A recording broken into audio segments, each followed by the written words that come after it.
Well, good evening, everybody. I'm Peter Robertson, and I'm Chairman of the Board of the Trustees of the World Affairs Council and your moderator for this evening. It's my pleasure to welcome all of you to this program hosted by the World Affairs Council of Northern California. The topic of the discussion this evening is the energy mix, the outlook for the next 30 years, and the roles for fossil fuels, renewables, nuclear energy, and technology. This program is the fourth and final program in the Global Energy Series sponsored by Chevron, a series focused on critical global energy issues with the goal of promoting informed energy debate. Topics covered in the previous three programs have included technology's impact on the energy landscape, the politics of energy, and China's impact on the global energy market. So tonight we've got the opportunity to build on these three sessions and to look at the big picture, looking out for 30 years, looking at the big picture for our energy future. All programs in the Global Energy Series are available for viewing at worldaffairs.org. And this program will be recorded for National Public Radio, and a special thanks goes to our audio engineer, David Ogilvie. Now, if you'd please take this moment to turn off all cell phones, which I better do, I'd appreciate it. Our energy mix is evolving, and so is the world in which energy is supplied and consumed. Major progress is being made in developing natural gas, oil, renewable, and other energy sources, and we're also making great strides in energy efficiency. But the increase in population, coupled with the industrialization of developing countries, will cause energy demand to increase significantly. The international community is grappling with the trade-offs between development and the environment, and concerns over climate change have fundamentally changed the nature and urgency of the debate. Historically, it required decades to explore and produce known energy resources, and much longer to develop the technology for new ones. So what is a realistic view of the energy mix over the next 30 years, and what are the roles for fossil fuels, renewables, and nuclear? We're very fortunate tonight to have three eminent panelists who are very well equipped to help us deal with this question. And I can tell you that I'm almost worn out from our discussion before we even came in here. So let me introduce them. Amy Myers-Jaffe, who's right on my left here, is Executive Director of Energy and Sustainability with a joint appointment at the Graduate School of Management and the Institute of Transportation Studies at the University of California, Davis. She was previously Professor in Energy Studies at Rice University and Director of the Energy Forum at the James Baker Institute for Public Policy. Dan Kammen, who's right beside her, beside Amy, is Distinguished Professor of Energy at Cal Berkeley. He's a founding director of the Renewable and Appropriate Energy Laboratory and co-directs the Institute of the Environment at Berkeley. He was appointed the first Environment and Climate Partnership for the Americas Fellow by Secretary of State Clinton in 2010. And Matt Rogers, along at the end, is a director at McKinsey and Company, and one of the founders of McKinsey's Sustainability and Resource Productivity Practice. Matt was also Senior Advisor to the Secretary of Energy for implementation of the Recovery Act. Ladies and gentlemen, please join me in welcoming these three panelists.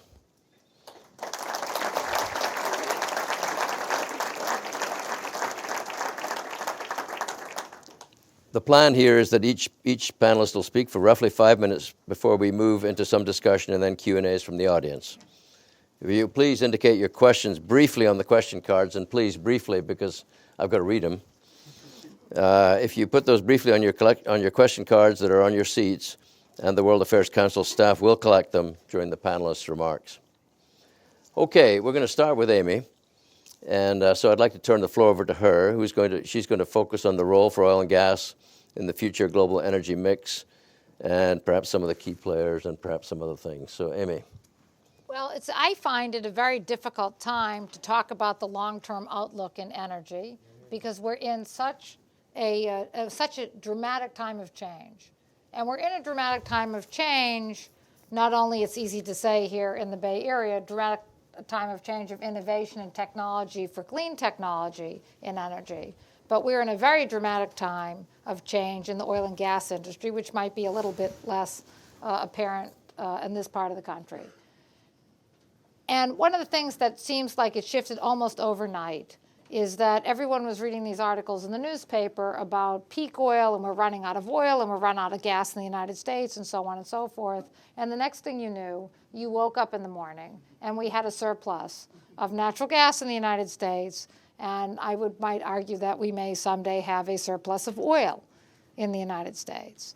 And it's very hard to comprehend, but it's still actually the same answer, which is technology, right? We are developing new technologies to be able to recover oil, not from deposits under the ground in traditional reservoirs that we're used to doing, but from the actual source rock. And that has been such an innovative change that we were all just arguing among ourselves about how big or significant it will be. But it does definitely change the dynamic of thinking about climate change and thinking about our energy mix going forward, because when we thought we were running out of oil and gas, then there was this presumption that we'd get to the point where oil and gas would be just so expensive that we would all know that we're going to shift to something else and we could pick a cleaner fuel, and a fuel that would be more helpful to the process of emissions, greenhouse gas emissions, and so forth. So the good news and the bad news is, the good news is here in the United States, we have 350 million cars on the road. They're liquid fuel cars. We're not about to run out of the kind of material we need to make the fuel for those cars anytime soon. The bad news is, if we want to move to a different policy that has a different orientation, we're going to have to be purposeful. It's not going to happen naturally just because certain kinds of energy are no longer available. We're going to have a conscious policy that we want to move to cleaner fuels, and we're going to have to take that policy into account the fact that we have what I call incumbent infrastructure. We have lots of oil refineries. We have lots of gasoline cars. We don't have so many factories that are making alternative kinds of fuels or cars. And therefore, if we want to shift that, that is going to take a conscious policy where we're all going to have to make a commitment, and that commitment is going to be both financial, and that commitment is going to have to be about our lifestyles. Okay, that's enough there to cover an hour. But anyway, Dan, you're going to talk a little bit about renewables and nuclear and some of the alternatives. So Amy said something really important, I think. You said it's got to be purposeful. And I think that's a really key part of the equation, because I think the panelists may differ on the mixture and the cost of different technologies, but it's very clear that the changes that we're going to need to make in the coming years are going to have to be by design. And there's a couple of key reasons for that. One is that, as someone who actually knew one of the authors at Princeton who wrote one of the famous books about Hubbard's peak and are we really at this peak, I never thought there was a bigger Saudi Arabia than Saudi Arabia. I just came back from trips to Borneo and to the Gulf of Guinea, and there's many places that have huge fossil fuel resources. There's a couple questions with them. One is, how clean or dirty are they? It's not there's coal as the dirtiest and then there's one flavor of natural gas. Natural gas comes in many flavors in terms of its cost to extract, in terms of the water demand, all variety features, the infrastructure to get it.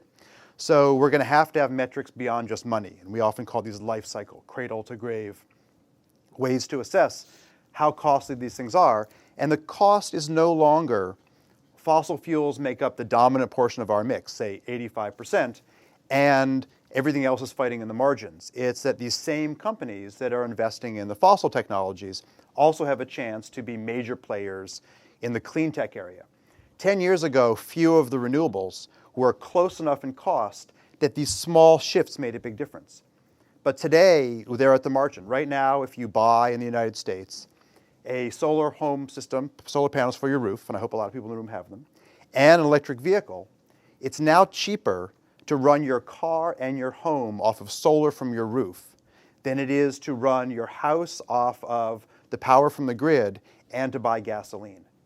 I'm leaving out the price of the vehicle, but they're not that different in cost that you can't envision a transition happening here. So these same companies that at one time we were trying to pit, or we were pitting environmentalists versus big oil and gas companies, that's now, I would say, a false argument. We have opportunities that dramatically change that equation. In under a decade, China went from a player to the largest producer of batteries for electric vehicles and solar panels and wind turbines. Are some of those companies in trouble today? Absolutely. Are some of those companies that Matt and others at Department of Energy invested in struggling to keep up with incredible price changes? Yes. Part of that is sorting out which technologies and which governments are providing the right enabling environment. And so when I model the energy mix both in the Western United States and in China, where we have big models in my lab at Berkeley, we find that the price numbers are both places could meet very dramatic green energy goals. For the climate experts, dramatically decarbonized energy systems, consistent with where California wants to go, where Europe wants to go, where Korea and Australia want to go, not by 2050, the point that we've been thinking about, but by 2030. But the thing is, it takes a coordination of investment in new clean tech technologies and in the grid. And so getting a mixture of policies and financial incentives that facilitates that transition is really a stumbling block. Now, California has an amazing mixture, and the last 3 governors have handed off from one to the next a really innovative portfolio. Our climate bill, AB 32, the Pavley-Nunez bill is an amazing piece of that, but it's not the only one.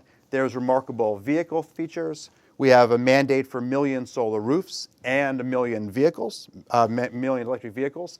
That's a wonderful synergy that I talked about a second ago. And there's lots of other examples like that out there. The problem is, though, that the time budget we have to get there is not just based on the clock. It's based on the amount of carbon that is out there that we could burn versus the amount that we can safely burn. And some people will say the amount we can burn from today on is 0 more gigatons. Jim Hansen, famous a climate scientist, says we can burn basically no more. Others say we have quite a ways to go. And the challenge is, how do we enable that transition? Because the technology and the policies are now out there for us to manage, but we're going to have to be much cleverer about using information technology, behavioral tools, and getting these industries that now look relatively small, even solar and wind and some of these things that are coming along, and to really scale them up so that we start thinking very differently about the mix. The science says that's possible. The economics is beginning to say it's possible. Getting a price on carbon will start that process but won't end it. And if it's not a real partnership with the current large energy companies, mainly oil and gas companies, getting incentivized to be really innovative leaders, we make this job much, much more difficult than if we find a way to build this as a partnership. Okay, Matt, you were going to talk about renewables and innovation, but on technology, so go for it. Well, what I was going to say is what's fascinating to me about this point in time, and I would argue that this is the most interesting time to be in energy in the last 125 years, and we'll come back to a little bit of why that history is the case, is that we are seeing today the integration of industrial technologies and information technologies really for the first time. And that is, in fact, what's driving the unconventional oil and gas change, and it's also what's driving the fundamental change in renewables costs over time. And what we are creating now is a wholly different competition that's actually highly disruptive versus what we were all expecting even 5 years ago. And it's trying to understand that disruptive nature of the technological change that's underway right now that is at the core of making it very hard to predict and even harder to make policy on what the world is, how the world's going to play out. So let's talk a little bit about that. So if you look at unconventional oil and gas, what's driving that is essentially the ability of bringing information technology to drilling technology to be able to tap a whole different level of source rock than we ever could before. And we have this great debate now going on in the United States as to, so how big is it, right? And there are folks who say, well, it's 3 to 4 million barrels a day. And we have others who say that it's 6 to 8 million barrels a day. And there are some that say it's 8 to 10 million barrels a day. And this is the argument between now and 2020, where before, when I started in energy, the argument over 7 years really wasn't all that hard. But we are now seeing a set of technologies that are improving at between 20 and 40% every year, and that leads us into places that are really unfamiliar from an oil and gas standpoint. At the same time, we've seen over the last 4 years, we've seen the price of solar go from essentially $9 per watt peak down to, I think you can do about $250 per watt peak here installed. And so that kind of dramatic change opens up the marketplace in fundamentally different ways. But the key issue, and Dan was talking a little bit about it, is understanding where the break point is. So in our analysis of solar in the United States, even at 250 watt peak, we're less than 1% of the roofs really want to have solar on them. But at $1.50 a watt peak, we're at 17%, and at $1 a watt peak, we're at 25%. So the market all of a sudden is much larger. Same thing if you look at batteries. So today, in 2009, a battery cost about $1,000 per kilowatt hour for the battery. Today, you can buy it for about $450 a kilowatt hour, and at that rate, you probably end up with 5 or 6% electric and hybrid vehicles because they're really good fashion statements and they have really good acceleration, and that's why people buy those vehicles today. At 250 a watt peak, all of a sudden, every car wants to have one, because it's a much cheaper source and it's a more efficient engine than a traditional internal combustion engine is. It's just a more efficient way of driving a car. So you put it on there as a way to get better acceleration and better range really cheaply. So if you go forward now in this marketplace, we have this great competition between and among these technologies that are all coming down at a rate that is unprecedented, again, in the last 125 years in energy. 125 years ago, Edison and Westinghouse figured out effectively how to build our electric system, and for the last 125 years, we deployed that set of technologies. We're now at a point where we are inventing another set of technologies, combining industrial technologies with information technologies that make our previous assumptions about what cost levels need to look like obsolete, and in many ways change the fundamental relationship structure around. So if you look at the United States today, there are now 22 states that have significant oil and gas production, and that's expanding all the time, significantly more than coal. It used to be that coal had many more states involved than oil and gas does. Now it's the other way. Now it's the other way around. Today, there are not that many states where solar is a big deal. Again, if we get the price down, solar ends up being a big deal in many, many places. And so we change the relationship structure.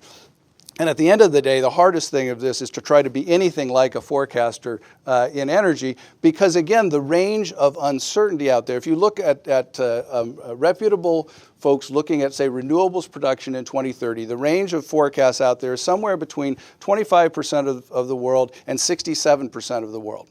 Right? The range of outcomes on electric vehicles is something like between 5% and 65% of vehicles have some form of battery in them. And that kind of uncertainty is very, very hard for policymakers. It's very hard for economists. But what the market is doing now is incredibly powerful. And if the most interesting debate within our firm today is between a European audience who had a set of policy solutions and the US, which now has a bountiful natural gas. And you see carbon numbers coming down in the United States and going up in Europe as Europe imports US coal. So we're in a very uncertain time, but one that is fundamentally optimistic, driven by this fundamental change in the way technology is evolving. Okay, so I'm going to change the order here a little bit. Let me be a little bit of a skeptic. I mean, I hear Dan saying that it's all about policy. And policy to me sounds, well, okay, sounds like more money for individuals. It's going to cost something.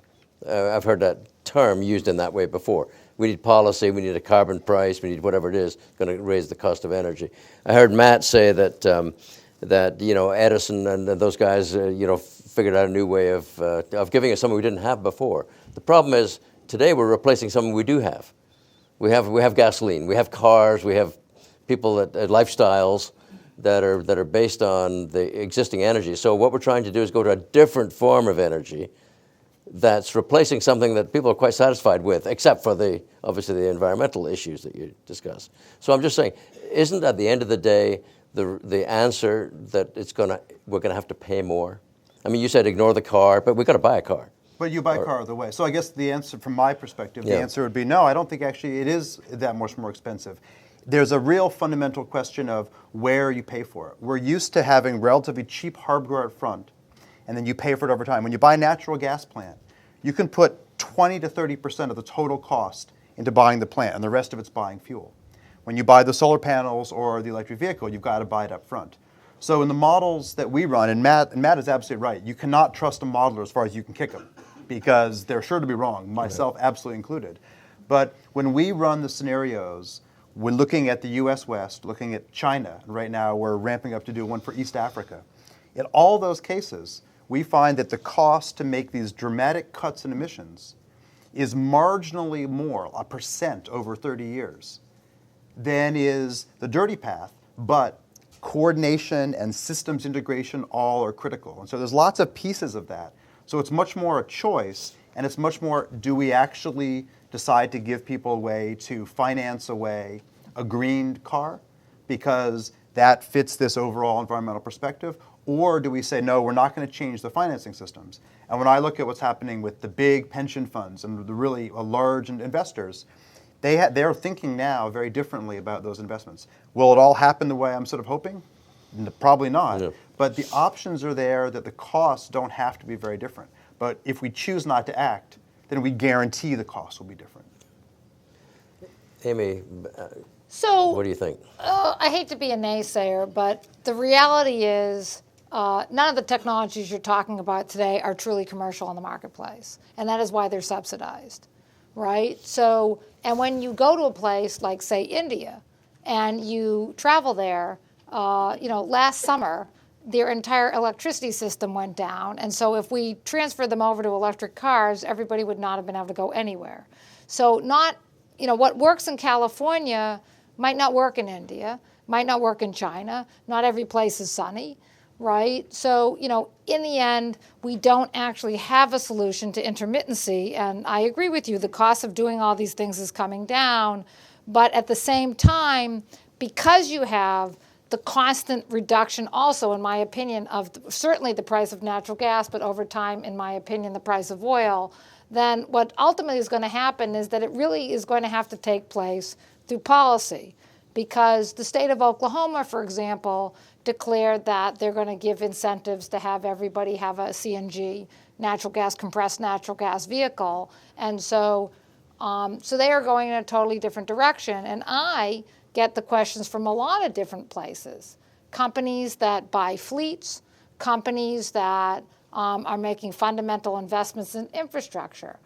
So if you're the head of UPS today, you could save a lot of money right today by either having LNG trucks, liquid natural gas trucks, or compressed natural gas trucks, or you can go to EVs because the state of California is currently giving you an incentive to do that.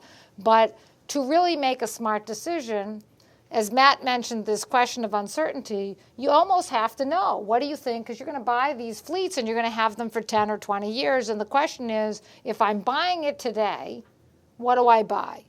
Because Dan, I agree with you that those technologies might be available, in 10 years or 20 years, and they might be very commercial then.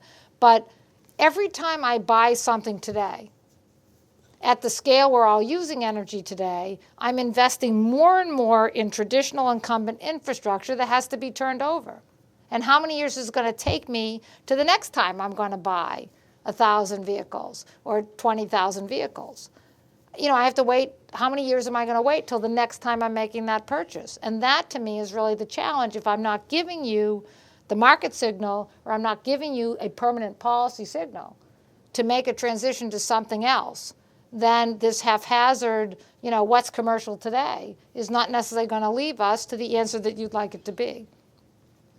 Amy, one of the things, I've got some questions here. One of the things we talked about in the back room a lot was natural gas, and whether that was, we've got lots of natural gas in the world now, and is that going to dislodge a lot of these other things, and so on and so forth. But the question here says, should we expect to see hydraulic fracturing, brackets fracking, to be exported from North America to places like Argentina where there are major shale deposits? And you can extend that question to around the world. What's going to happen with natural gas around the world? Who are the winners? Who are the losers? Where's it going to happen? Is it going to happen? And the time frame in 5 minutes. So there's a lot of skepticism in the industry about whether, the shale thing, North America has a unique situation. It's correct. We have a very built out market. We have a lot of infrastructure. There's a lot of costs that are already taken into account. We have pipelines all across the United States. We get a railroad that can move around the things that can't move by pipeline. We have a functioning futures market and price discovery mechanism. And we have a lot of small, small oil and gas companies that are willing to take the risk, right? And maybe in a place like in Argentina or China or South Africa is another place people are talking about doing a lot of shale. They don't have quite those market conditions. But You know, when I talked to people in the Middle East, 5 or 6 years ago about what was happening in the energy market, and people were very skeptical, and they said that would never happen and take off in the United States. What I tell you is there's a demand for energy and energy services, and if there's going to be a resource that's available in a place like China, for example, where there are all kinds of barriers, maybe they don't have as much water as the United States, maybe they don't have the same level of technology and so forth, but they have the impetus to see the potential of the resource. So just giving one example, China.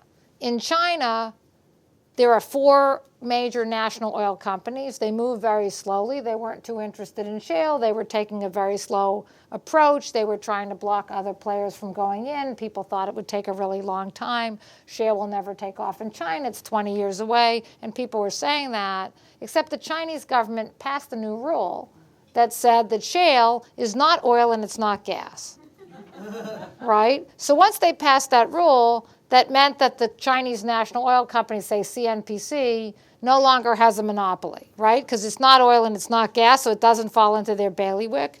And so they encouraged these experiments. And so the province of Shaanxi and the province of Sichuan, that have a lot of this resource, decided that they could be successful as provinces economically if they had an integrated approach. And they sought out local financiers, Hong Kong money. They said they're willing to do CNG natural gas cars and LNG trucks, right? And so you're having this provincial level integrated approach where they're bringing in private money. You have new companies listed on, the Chinese stock market that are shale companies, and you don't even know, are they really shale companies or aren't they? It's like a little bit complicated to know which ones are real because it's so psychologically booming. And, we don't have the result yet in terms of having it be like the United States, but the original thesis, which is that, it's going to take 10 years, it's going to take 20 years, was before anybody thought that some province inside China could go their own way. And maybe they can. So I tend to be kind of optimistic. I think that the change that happened in the United States, from my point of view, in 1973, I used to have to get up at 5 o'clock in the morning with my father, who took me to school, because we had an odd number license plate, and there was one gasoline station in the little town I grew up in outside of Boston. And, that influenced my view of the world, was that, these foreign oil, and we couldn't get it, and meant my father might not be able to go to work, and that would be bad for our family. I mean, that was my introduction to the world of oil. And when it was the 30-year anniversary of the Organization of Petroleum Exporting Countries, OPEC, that caused that crisis in the first place, I thought, God, this is terrible. I spent 30 years on this problem, and we're no further along. No sooner did that happen than it seems like I just woke up in the morning and I'm on, National Public Radio talking about the possibility that the United States could be an oil exporter. I mean, that's unbelievable. And as Matt points out, it's just this dramatic change in technology.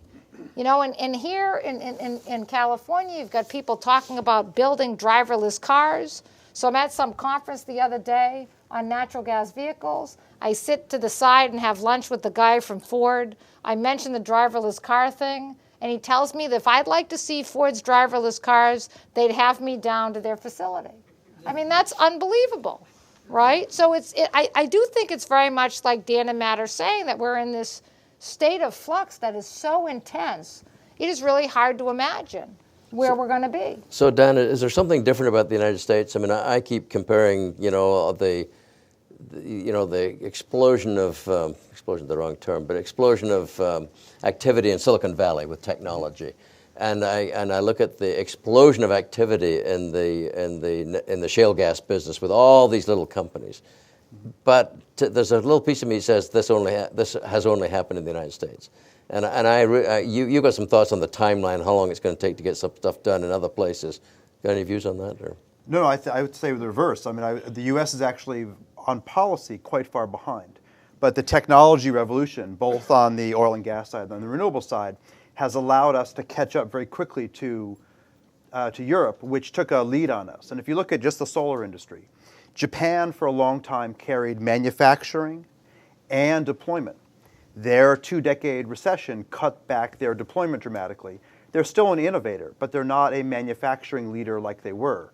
China has taken over that role, but when you look at patents, the US is equal to all the other the top countries in terms of patenting. So we are still the innovation leader. And when you look at the international forecasts, the German market, and Germany hit 50% of all electricity during a peak afternoon from solar. Was it subsidized? Absolutely. But not a single analyst, well, except for one who lives in Colorado, forecast that any industrial country could be solar dominated by any moment of any given day in the year 2012. So that person, Amory Lovins, was an advisor to President Carter. But the US is taking advantage of this boom. Coal use in the US has dropped by 1/4.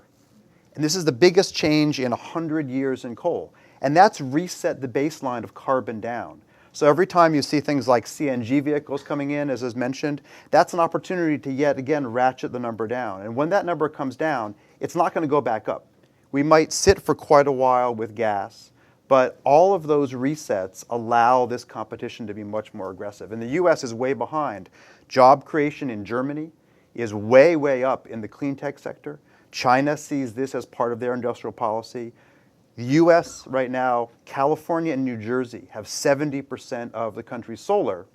Germany, with all that solar, they have the solar resource of Alaska. And so you get these remarkable situations driven by a mix. Is it industrial policy? Is it renewables policy? But the US, which has the best mix of renewable energy resources in the world, we haven't even talked about geothermal yet. We haven't come to nuclear, which is on or off the agenda depending on what state you're in. All of these really change that equation. And innovation is the driver. And I think what Matt was highlighting in the beginning is really the key, that we're seeing this mixture, this nexus of information technology and energy technology. So do I think a carbon price solves the whole game? Absolutely not. But in the same way that coming down from coal to gas and bringing up renewables ratchets down our top emissions level, so does bringing up a floor price for carbon. And California, that didn't think we would have a high carbon price relative to other parts of the world in 2013, with the collapse of the European price, finds itself on the high frontier of carbon prices, something that we didn't plan on at all when we designed the market. So I think that we have a huge way to go, and we're lucky that we have such a great resource and that we have such an incredible lead in the innovation measured in patents and papers and researchers. Hey, Dan, one of the things that McKinsey's done a lot of work on is efficiency. And I think when you used to come see me, you used to talk about energy efficiency. Is that part of this equation here, or is that the Holy Grail, or is it So it's a how topic, big of a part of the yeah, whole it's a thing? topic we haven't talked about so far, and I think it is equally important to the supply side of the equation. When some folks were writing about peak oil, we actually started writing about peak demand, because in fact the energy efficiency investment opportunities are so large and so attractive economically that that's actually the first resource that you'd invest in for any incremental growth. We're in this very interesting time, between China and India. We're going to build 20 cities, over 1 million people between now and 2020. It's we did that in the United States between 1910 and 2000, right? So we're trying to compress in a very short period of time, and yet we should be able to do that in a way that is dramatically more efficient than historically the way that we grew here in the United States. A very simple technology example to play off of that is the LED light bulb. It used to cost $40 a bulb. For something that was the equivalent of a 40-watt bulb. You can buy it for about $10 for a 100-watt bulb at Home Depot now. It should be about $4 within 2 years. And all of a sudden, it becomes very inexpensive to use 1/10 the amount of power as a traditional incandescent bulb. You take a look at the new air conditioning systems that are coming into the market today that essentially use half of the watts per hour in order to keep a place comfortable. Because in fact, what we have are more and more people in the world who want energy services, but they can get those energy services delivered in a dramatically more efficient kind of way. So I think those who look at exponential growth in demand are equally off in their forecasting, because the energy efficiency side of the equation is just so large, and the market works so effectively when you have very high prices, as we do in many of these countries, that will in fact invest in a much cheaper way of building out. The other part is it's cheaper in places like China and India that are building new to actually put those in than it is to retrofit. And so what you're just seeing is a much more efficient building stock put in many of these countries. Dan, you're looking at me like you really want to say something. Yeah, just because I think that this is a really key part of the equation, not just for industrial countries. One of the views of efficiency, of which California sort of believes in spades, is that if you use a lot of energy, there's a lot of room to be more efficient. And California, there's a famous graph that every energy person has tattooed somewhere on their body that shows this kind of decoupling, that we used to think that energy use and GNP had to grow together, and California in the 70s with a whole set of policies broke that, and we sort of decoupled. So that view of if you're a big user, efficiency is great for you is kind of the mantra of the 80s and 90s and even a few years ago. But the place where energy is the most expensive and people are most suffering by not having energy resources is not in the US and Europe, it's in the poorest countries. And so one interesting thing that's happened is that with the lack of big comprehensive legislation on carbon, the big countries, the UN Secretary Generals have set up initiatives to bring energy to the poorest people. And 1.5 billion people on the planet don't have electricity at all. Another 1 billion have service that's so unreliable and they can't effectively afford it. And what you're seeing is these kinds of efficiency innovations from those LED lights that Matt mentioned, coupled with small solar lanterns. There's a big program that the International Finance Corporation, the World Bank, and the US Department of Energy run that's bringing off-grid lighting called Lighting Africa to the really poor places. And so I spend a lot of time right now in South Sudan, a somewhat challenging place to work.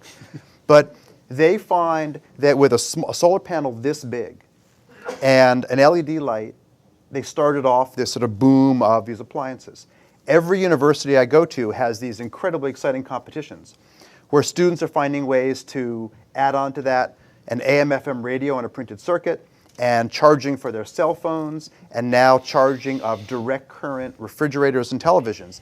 It's not full electrification, but it's bringing energy services, not just energy kilowatt hours, to poor. And that's the fastest growing demand in the world. It's not US, it's not Europe, it's not even China. It's these communities. So when I look at rural Nicaragua and outer Mongolia and South Sudan, these are places where we're seeing these innovations being picked up even much more quickly than we're seeing. Dan, they're certainly the largest percentage increases, but they're still tiny in the scheme of things. Those are good things, right. But they're tiny in the scheme of things of the total world energy. Well, today they issue. are, but when you look at the forecast for this tripling or a factor of 5 increase in demand in 30, 40 years, it's actually these places.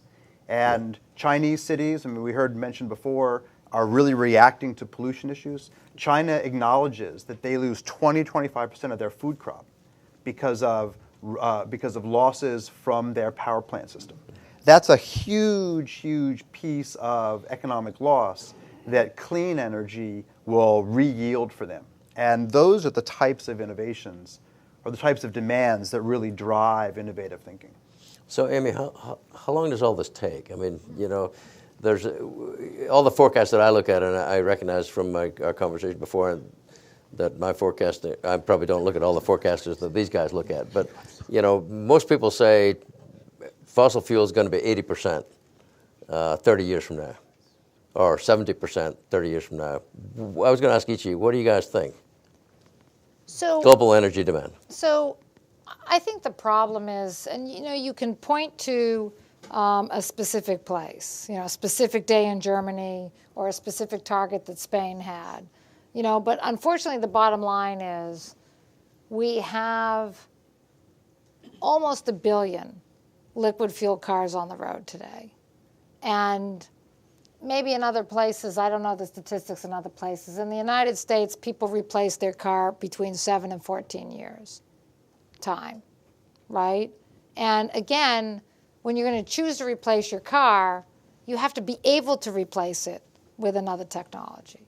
There has to be factories making those other technologies. And to me, this burden of the incumbent infrastructure is just so overwhelming that when I really sit down, and I forget my math, but one time I was doing a online debate about this subject, and I tried to bring the scale down to some kind of number that made sense to people, like myself who don't sit and, work with a slide rule all day.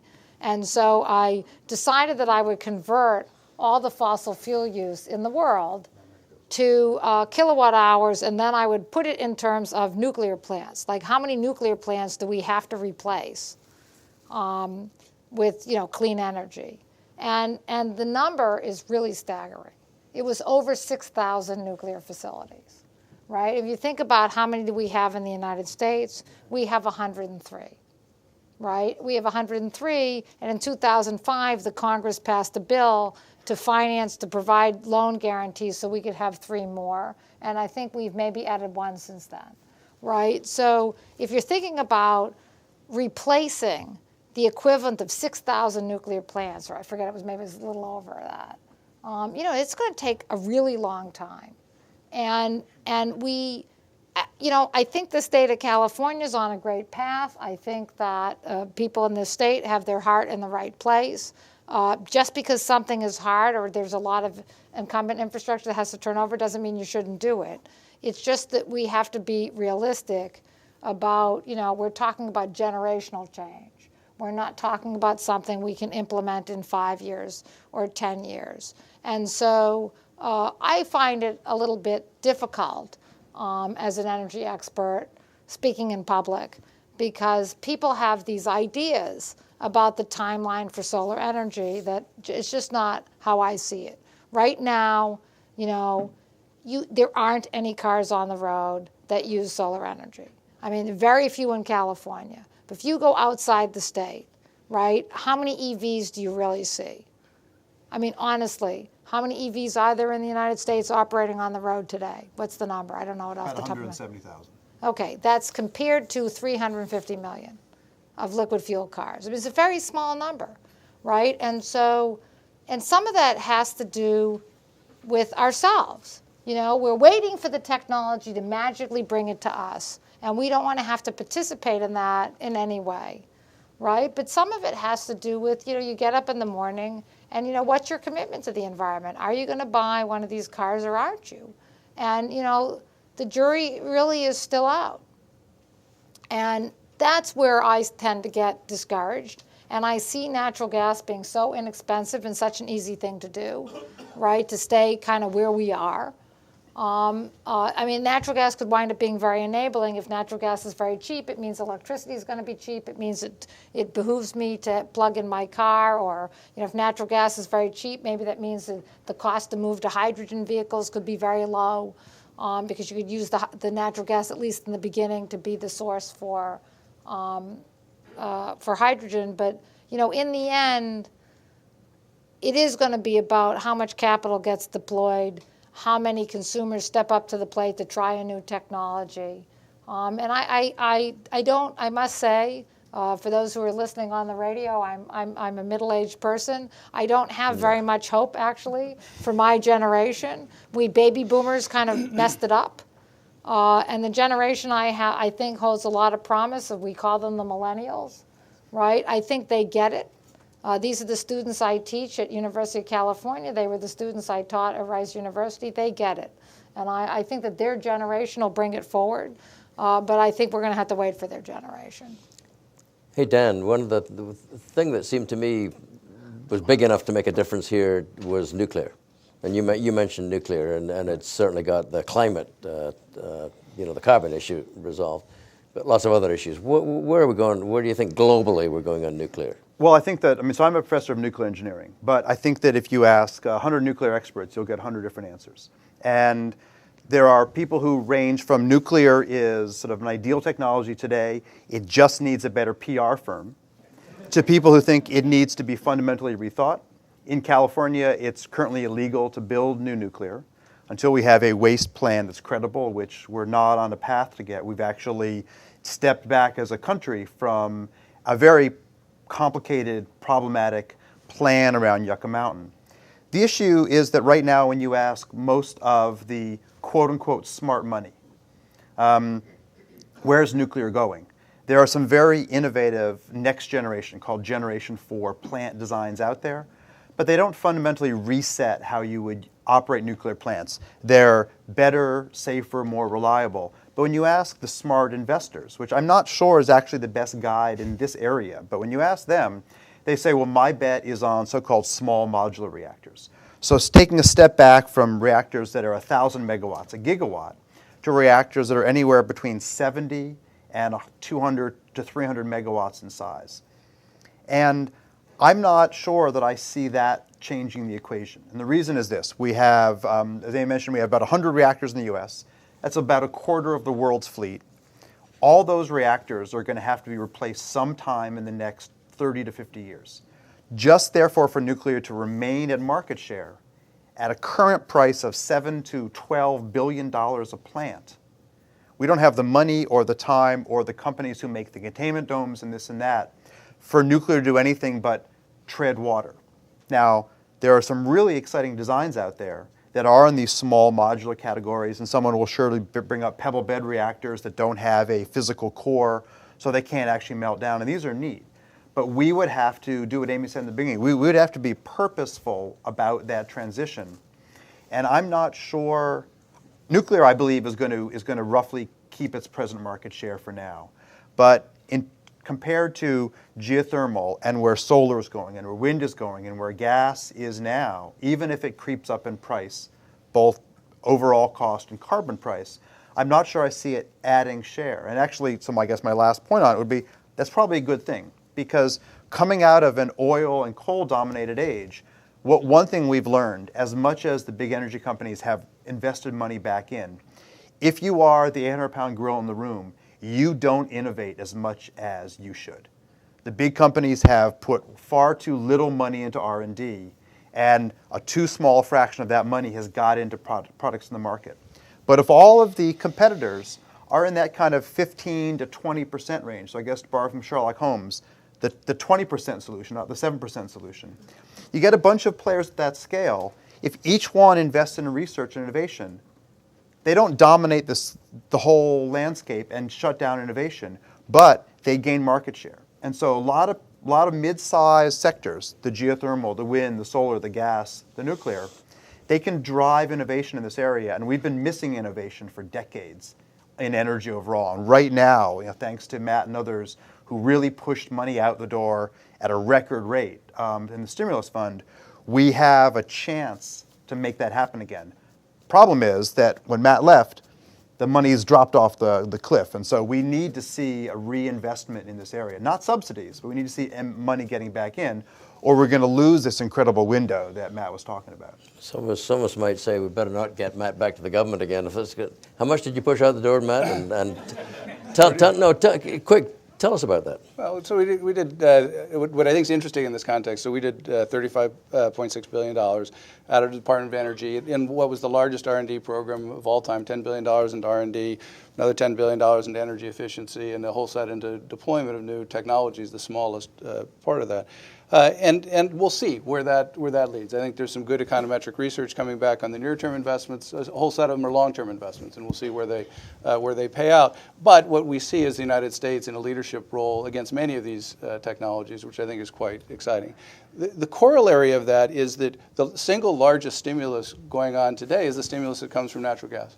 We have a $500 billion a year stimulus in the United States right now. I always joke that whoever won the election in November got the biggest stimulus program and didn't have to get anything through Congress. It just happens that because of the blessings of natural gas in the United States, we have a $500 billion advantage. And this is where I think the idea of American exceptionalism becomes important, because everyone around the world, as I travel around the world once a quarter and go talk to folks in various places, everybody's looking at what happens in the United States.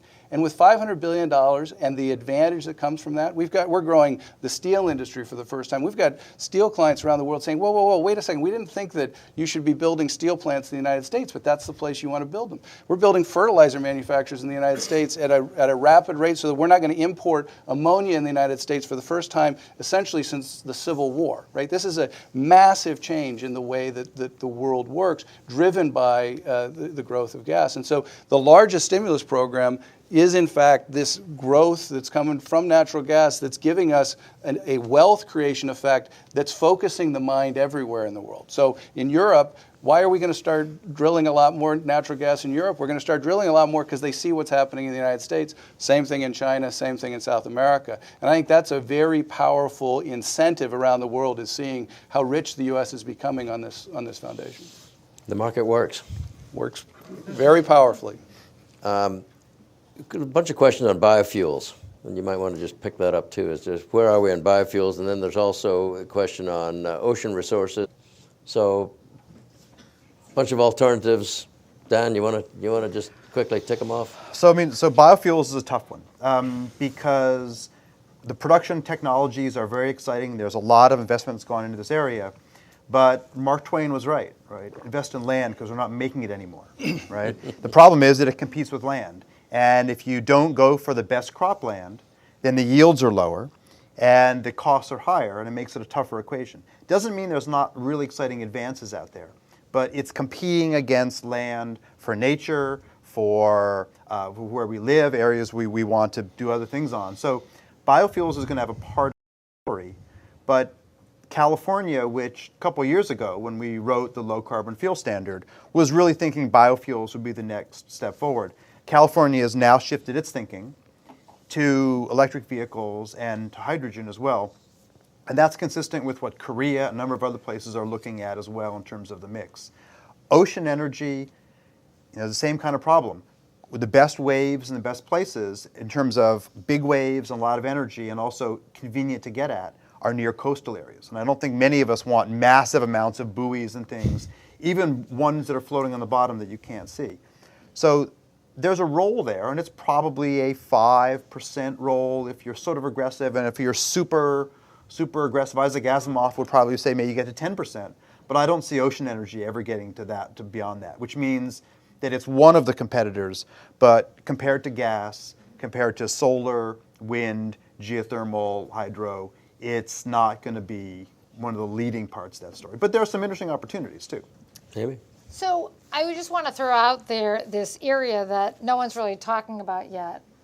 So because we're starting to put natural gas into transportation, because we have so much natural gas, so we have fleets using compressed natural gas vehicles in places like Oklahoma. We have in the state of California now, you have a big business in liquefied natural gas, LNG, coming into the heavy trucks. One of the interesting opportunities, once you start to have gas going into transportation and you have actual infrastructure, is that you have the possibility of gasifying your garbage, right? And so I think one of the things that has not really been looked at so tightly in the biofuels area, because people were thinking about drop-in liquid fuels, right, is that if we're going to have this transition, and that's where this is a very difficult decision to make, do you really think that we're going to really make a breakthrough in battery technology and storage, in which case you definitely want to just take the natural gas and throw it into a power station and electrify your car? Or, is there something we could do? You think about how much garbage we produce in this country, right? And if you thought about the fact, if you could come up with technologies, which there are some in sort of emerging, where you could gasify. Europe, for example, banned landfills, and they have a lot of renewable natural gas now that comes into their system because they have no landfills, right? So the question is, again, that's why I talk about purposeful policy. It's like, we need some smart people in science to tell us, could this be a good potential pathway? What would be the optimum pathway? Do we want to take this technology and, should we be investing more in the possibility of gasifying waste? Because that could be another potential area. We had this conversation about I made the comment the market works, and everybody nodded their heads. And so the question is on carbon tax here, Dan. I think the market does work, and I think the reason we've got more of some things than other things is because they're cheaper, or they seem cheaper. The question is, will we get a carbon tax, or will we get something like that? Because that's what it's going to take, probably, to advance some of the alternatives. And at the end of the day, energy is going to cost more. But at least I keep coming back to that. It sounds to me like in order to make the kinds of changes that we need to make, energy is going to cost more to your average person. Is that not right? Yeah, I'm not sure I agree with that. Won't a carbon tax increase the cost of energy to people? It depends what you do with it. Okay. A carbon tax, again, we're close, as Matt said, on many of these technologies, that a tax that's much more modest than we thought a decade ago can tip some of these into being economic. It's not the whole story. You need other forces. You need to get the private sector really investing and convinced it's a consistent policy. But as I said, when we run our simulations, which only show it's possible, doesn't show we're going to do it, we find that if that money gets reinvested thoughtfully in the energy sector, that the cost is really not very different. And we're already seeing that. People who invest in green buildings today frequently say, if I take a building and have to go back and retrofit it, it's a lot more expensive to make it green. But if I do it from the start and I plan it out, the Bren School at UC Santa Barbara, when they looked at what the costs were to do it as a retrofit, they said, let's not do it.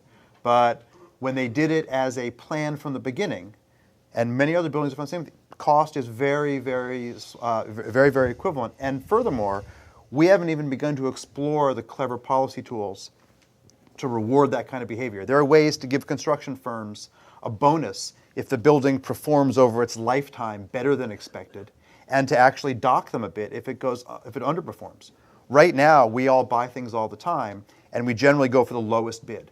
And that means the lowest bid today. It doesn't mean the lowest life cycle cost, including energy and things. So there's lots of really basic tools that we haven't even begun to bring into the equation yet.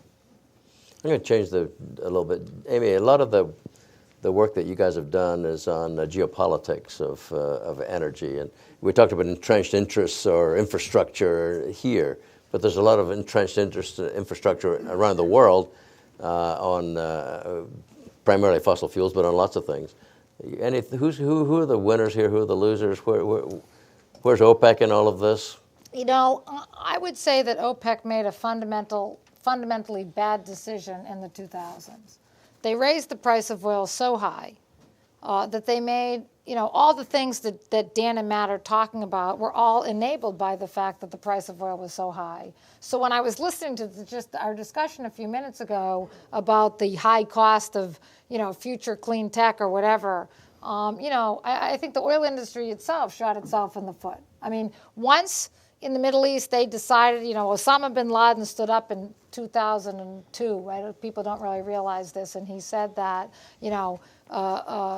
the leaders in the Middle East were corrupt, and everybody would be willing to pay $125 a barrel for oil, and that put Saudi Arabia under pressure. And the next thing you know, we're at $125 oil, right? Well, at $125 oil, you might as well go to solar, right? So the interesting thing, I think, going forward is that when you look at the geopolitical issues, and you look at the cost out, Dan mentioned that it'd be more expensive to buy the car right now, but then the operation of the car would be cheaper.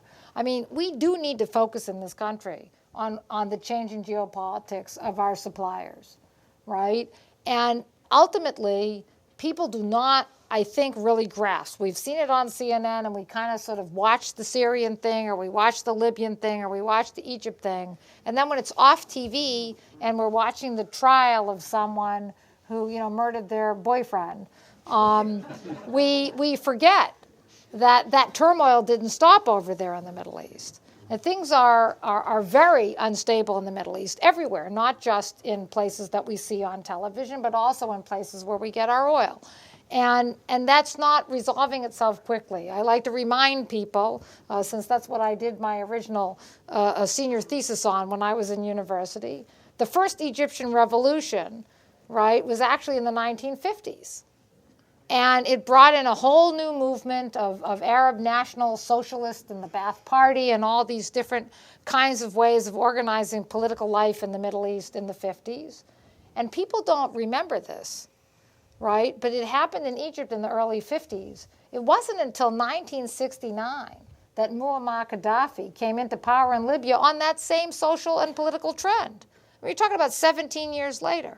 So when we look at something that happened in Egypt 2 years ago, I mean, that same kind of turmoil could be affecting the Middle East for a decade or more. It will be. And so therefore, and I hope for, my friends in the Middle East and their children that on the other side of that turmoil comes a better life.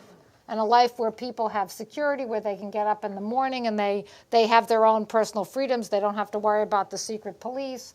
They can find a job. I mean, I want that for everybody in the Middle East. But the process of getting there could be quite messy. And for us as Americans, to just imagine that the oil is just going to continue to flow from the Middle East in the same way it did, that's not probably likely, right? And as countries, as people can vote or express themselves more freely, they might not be willing to export all their oil and gas to other countries. They might want to use more and more of it at home. And so, or they might want to spend the money not on creating infrastructure. You see that kind of thing now in a place like Mexico, where there's a lot of debate about whether we want to invest all our money in the oil industry or do we want to invest in social services. We've already seen that kind of debate in Venezuela.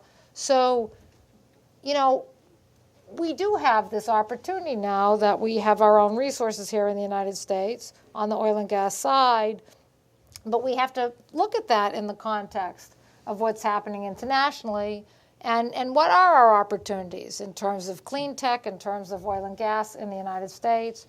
And we have to calculate in, the possibility that, honestly, if you did have a car with a solar panel, running off a solar panel here in the state of California, and the Saudi royal family doesn't get it together to figure out how to reform the government in their oil-producing province, which is 3 million people who follow the Shia sect of Islam. Right? If that doesn't get it together, in 1979, people don't remember this. People remember the Shah fell and the oil got cut off in 79. What actually happened was that people came into the streets. The Shah ordered that the military shoot them. The oil industry decided to side with the people and not with the Shah. The military, they stopped giving the military fuel. The oil industry went out on strike, and that is what caused the 79 oil crisis. And then only after the oil workers went on strike, the Shah fell. Well, you know what? I bet no one in this room knows this. Last year, the oil workers of Oman went on strike, and their exports were stopped to zero. That's in Oman, a country that's not really having the same kind of protests and unrest of the Arab Spring as other countries. So you and I could go to bed tonight, and tomorrow morning in some country somewhere in the Middle East, oil workers could go on strike, and we would have to take a ride from that neighbor that has solar panels and an EV. So I'm going to ask you, we're about almost out of time here, but I'm going to ask you all a question. So the idea of this panel was to look 30 years out, and the question was the role of fossil fuels, renewables, nuclear, et cetera. 30 years from now, what percentage is going to be fossil fuels of the global energy demand, each of the three of you? So, as I said, one of the interesting features Or of what today percentage is renewables, if you want to do it that way. is the range of possible outcomes. It could be somewhere between 30% and 80% are the legitimate possible outcomes depending on the choice of policy and the way that the economics on this technology play out. It is the single most uncertain period for forecasting 30 years out that we've seen. 20 years ago, it was actually relatively easy to forecast 30 years out.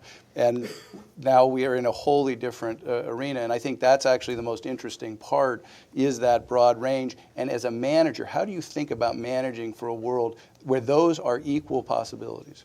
So today it's 85%. Correct. And you say it's going to be somewhere between 30 and 80. Correct. Okay, thank you.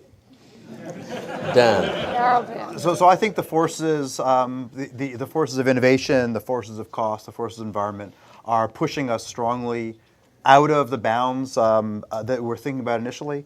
So I think it's going to be roughly 50% clean energy.